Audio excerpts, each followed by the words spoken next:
Hello दोस्तों, आज हम इस कहानी का अगला भाग सुनेंगे।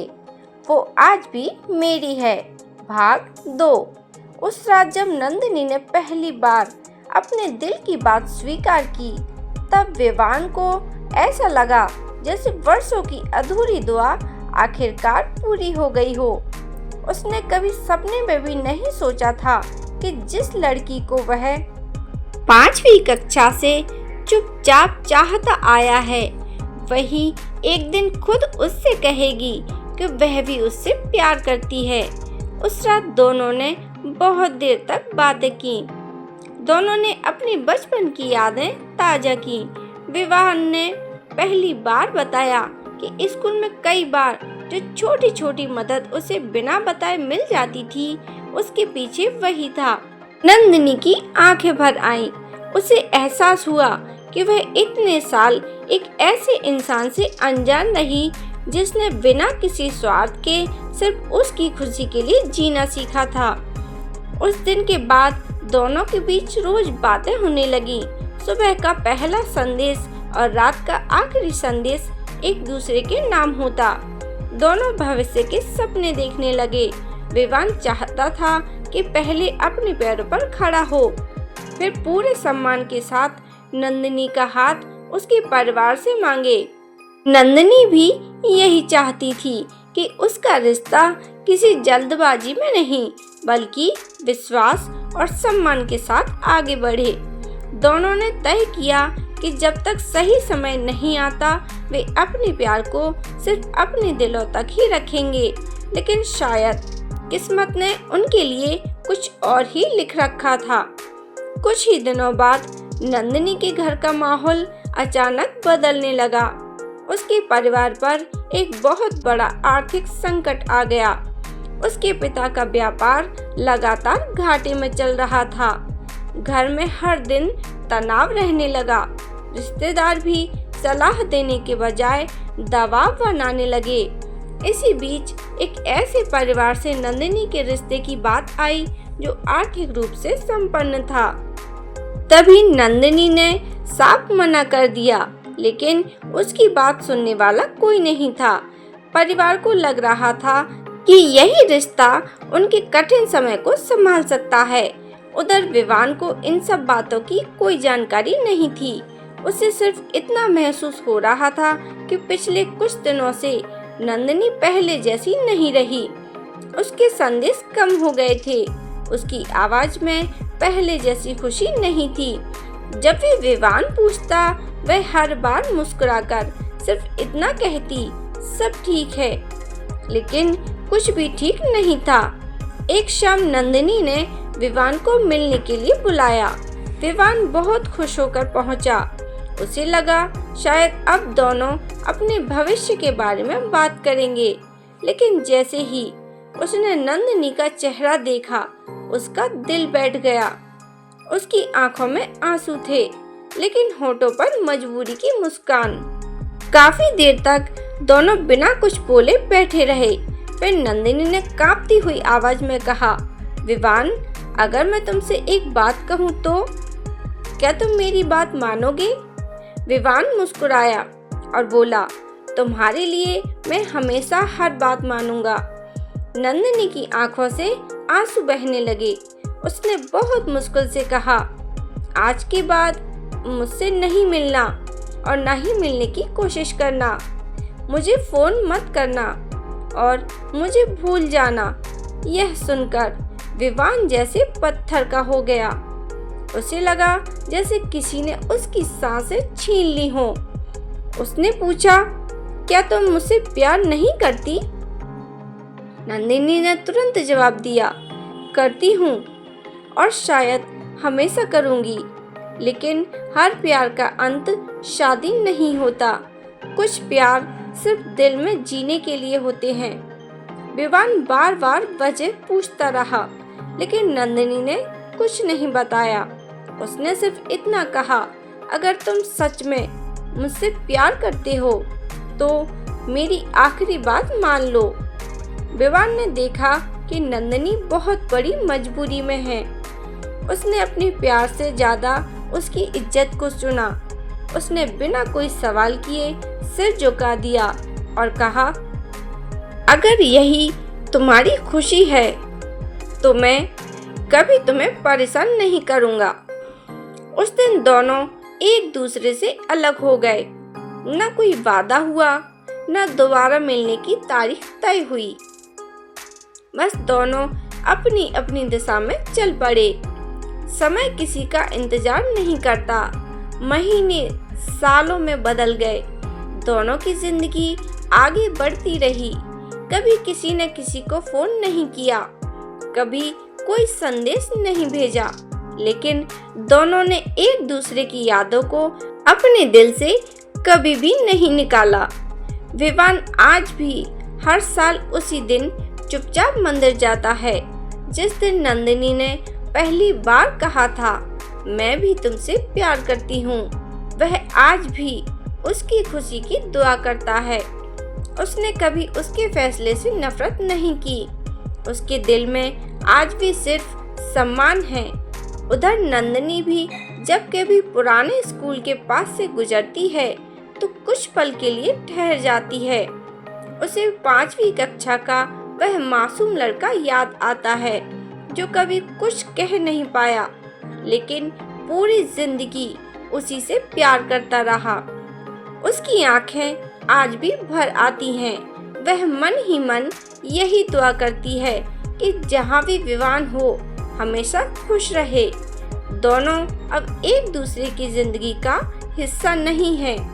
दोनों शायद फिर कभी न मिले, दोनों शायद कभी बात भी न करें, लेकिन कुछ रिश्ते साथ रहने से नहीं, दिल में बस जाने से पूरे होते हैं।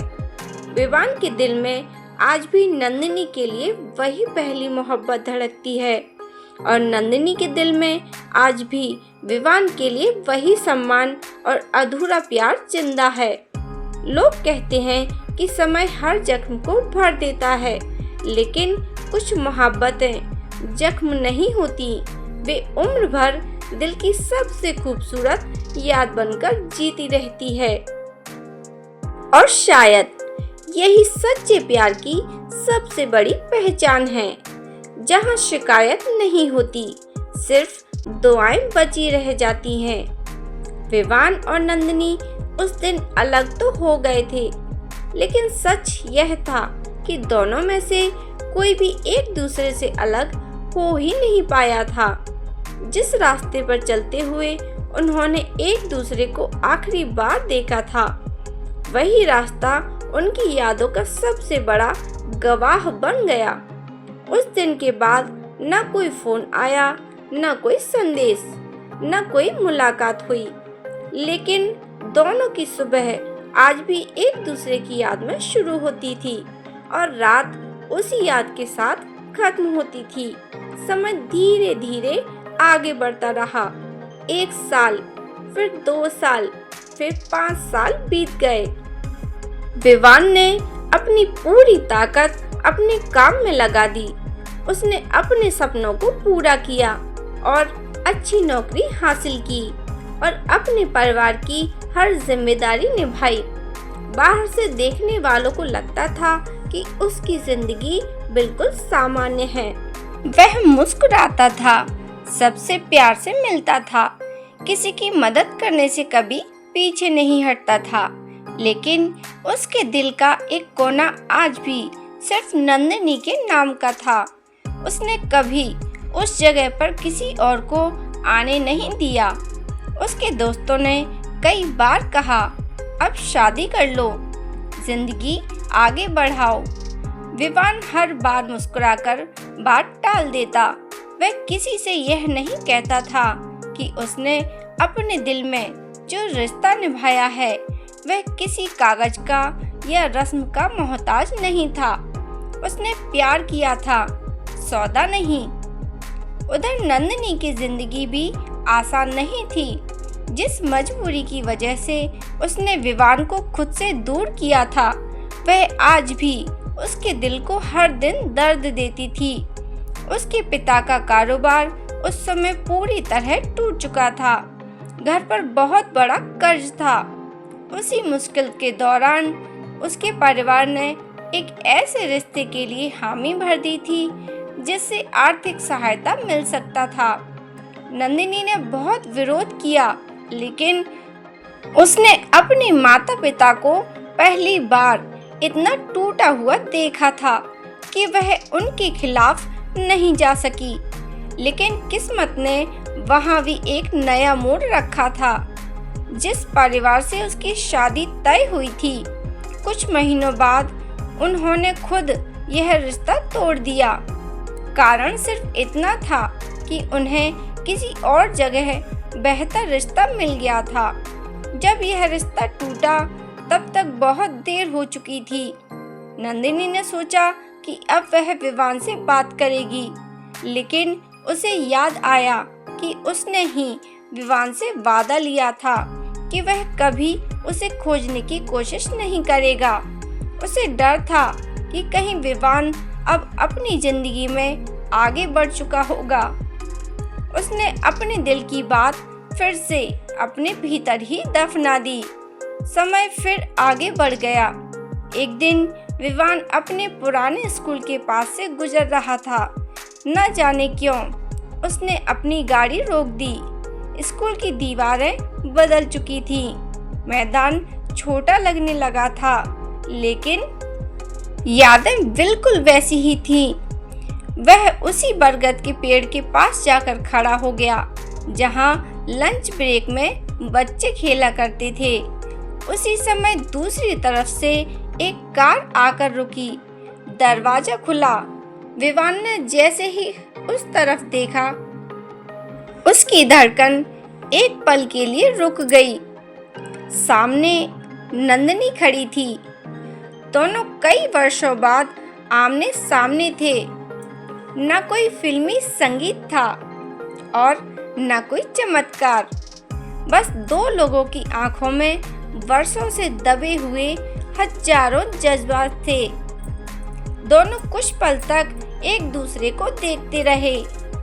सबसे पहले नंदिनी ने मुस्कुराने की कोशिश की और पूछा, कैसे हो विवान? विवान ने भी हल्की मुस्कान के साथ जवाब दिया, ठीक हूँ। तुम कैसी हो? दोनों स्कूल के मैदान में धीरे धीरे चलते हुए बातें करने लगे।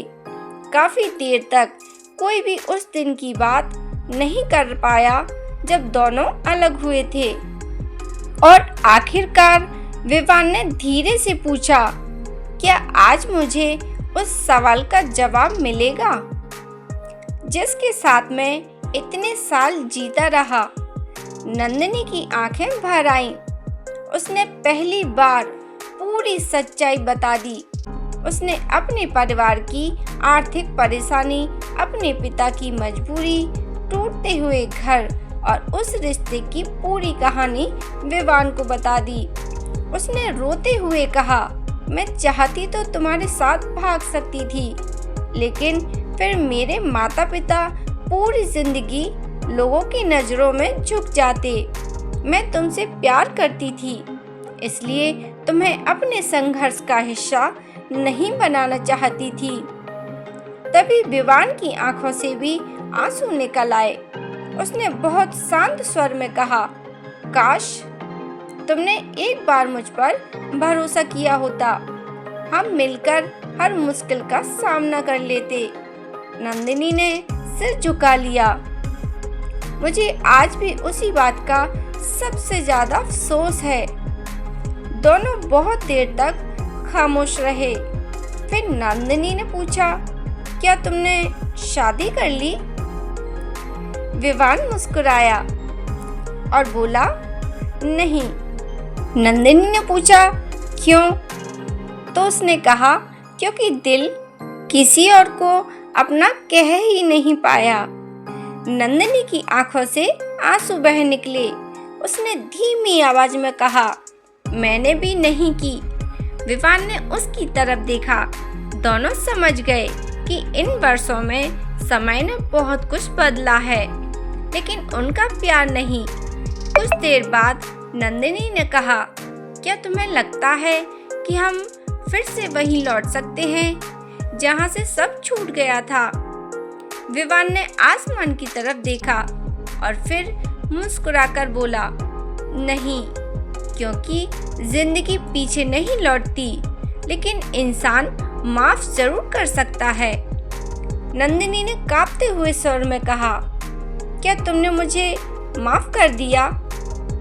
विवान ने बिना एक पल गवाए जवाब दिया, जिसने सच्चा प्यार किया हो उससे शिकायत कैसे रख सकता हूँ? यह सुनकर नंदिनी रो पड़ी। उसने पहली बार विवान का हाथ अपने हाथों में लिया और कहा, तुम सच में दुनिया के सबसे अच्छे इंसान हो।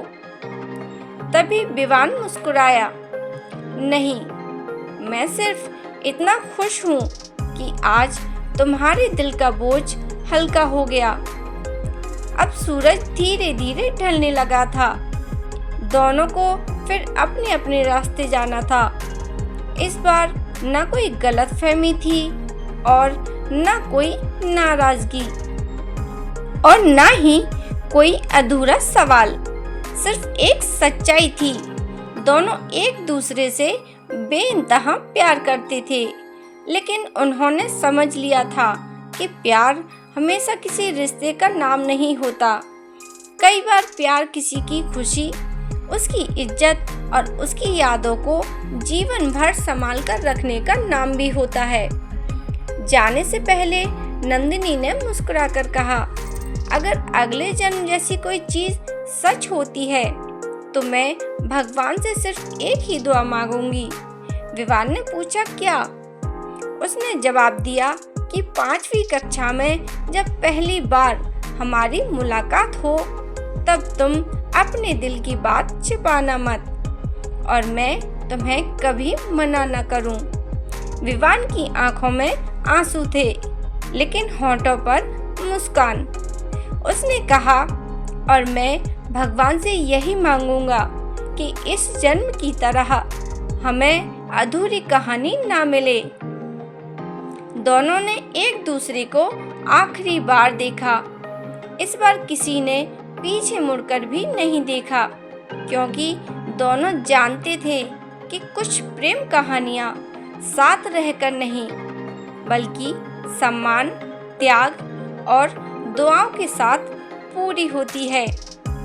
और जो लोग अक्सर पूछते हैं कि सच्चे प्यार की पहचान क्या होती है, शायद उसका जवाब विवान और नंदिनी की कहानी है, जहां वर्षों की दूरी भी प्यार को कम नहीं कर सकी, जहां शिकायतों की जगह सम्मान था, जहां बिछड़ने के बाद भी दोनों ने एक दूसरे की खुशियों की दुआ मांगी, और जहां मोहब्बत का अंत साथ रहने से नहीं, बल्कि एक दूसरे को हमेशा अपने दिल में जिंदा रखने से हुआ।